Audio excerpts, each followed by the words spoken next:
And you're on. This is Chloe Barrett reporting live from Dallas, Addison. These two people named Riya and Emma are going to do a play of the tortoise and the hare. Once upon a time, there was a hare who, boasting how he could run faster than anyone else, was forever teasing Tortoise for its slowness. Then one day, the irritated Tortoise answered back. Who do you think you are? There's no denying you're swift, but even you can be beaten. The hare squealed with laughter. Beaten in a race? By whom? Not you, surely. I bet there's nobody in the world who can win against me. I'm so speedy. Now, why don't you try? Annoyed by such bragging, the tortoise accepted the challenge. All right, I will accept the challenge and be a race against you.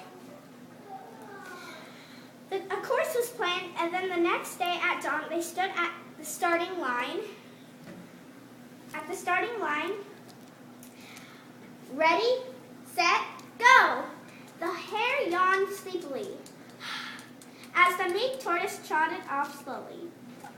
When the hare saw how painfully slow his rival was, he decided, half asleep on his feet, to have a quick nap.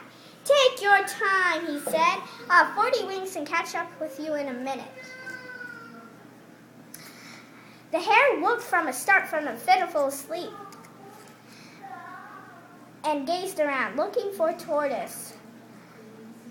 But the creature was only a short distance away, having barely covered the third course. Breathing a sigh of relief, the hare decided he might as well have some breakfast too, and he went off to munch some cabbages in a nearby field.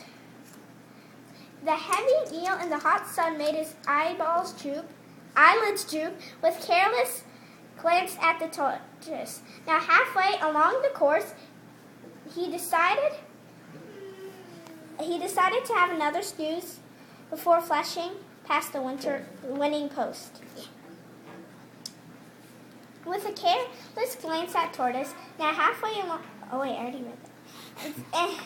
And smiling at the thought of the look at the Tortoise's face when he heard the hare speed by, he fell fast asleep and was soon snoring happily. The sun started to sink below the horizon, and the tortoise, who had been plodding towards the winning post since morning, was scarcely a yard from the finish.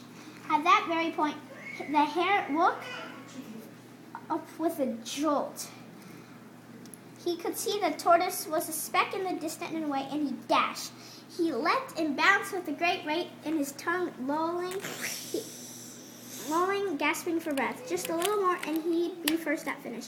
But the hare's last leap was just too late, for the tortoise had beaten him to the winning post. Poor hare! Tired in disgrace, he slumped down beside the tortoise, who was silently smiling at him. Slow and steady always wins, he said. The end. Cheese.